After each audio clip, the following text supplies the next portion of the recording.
Welcome to the Healing Mile. I'm Carrie, your walking bestie, and today's episode is a little different.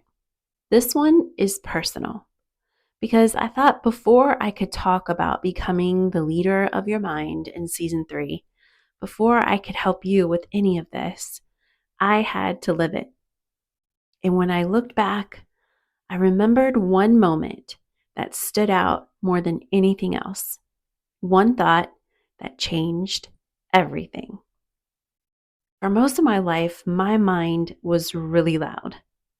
It was constantly talking, constantly analyzing, constantly reminding me of everything I should be doing better. And a lot of that voice wasn't kind. There was a lot of pressure, a lot of guilt, a lot of thoughts around the life I thought I was supposed to have, and how far I felt from that. And I carried that with me every day. It was my normal. It felt like I just always needed to try harder, be better, do more. But underneath all of that, it was really heavy and it was exhausting. And it was starting to really affect how I saw myself. And then one day, I was standing in my living room. I'll never forget it. Nothing big was going on. There was no major event. Nothing had happened. But I just remembered that really heavy feeling in critical voice in my head, that pressure.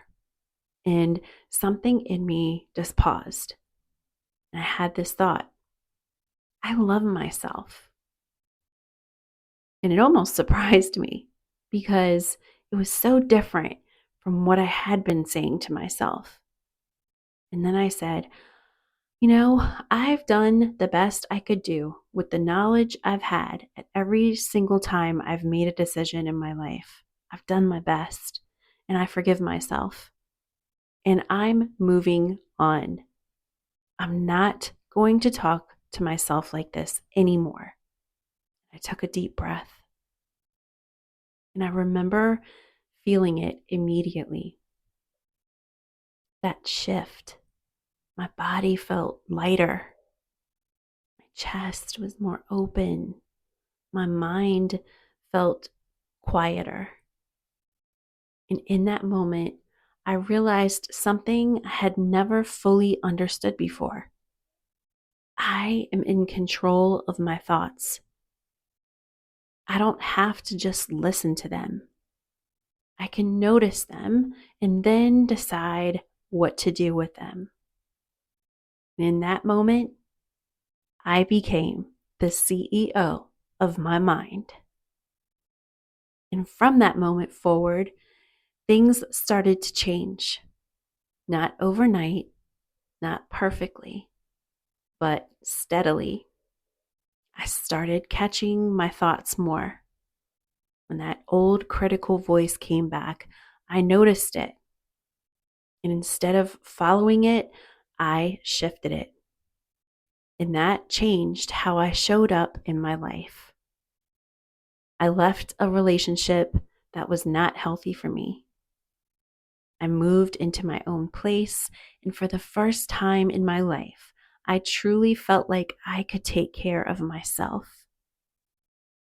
I started working on my finances. I started traveling and having fun. I started building a life that actually felt like mine. Life still had its ups and downs, of course it did, but something was different. I wasn't getting pulled under by my thoughts anymore. When I felt myself slipping, I would catch it, shift it, and come back. And that's what I want you to hear today. That moment I had, it's available to you too. Doesn't require a big life change. It definitely doesn't require everything to be perfect. It starts with one pause, one breath, one thought that feels just a little more supportive. You don't have to believe it completely. You just have to be willing to choose it. Because your thoughts will keep showing up. That's what our brain does. But we get to decide what happens next. That's what this next season is all about here on the Healing Mile, the Mind series. Over the next 10 weeks, we're going to build this skill together. You're going to learn how to notice your thoughts, how to regulate your body, and how to lead your mind with clarity and confidence, step by step, walk by walk. That moment in my living room, it didn't just change how I thought, it changed how I lived. And it all started with one decision: to lead. So if you're ready for that, keep walking with me. I'm so happy you're here. Be sure to follow the podcast so you don't miss what's coming next. It's going to be good. And if this episode resonated with you, I'd love for you to share the podcast with someone who you think might need it too. So thank you so much for being here with me on the Healing Mile, and I'll see you on the path again soon.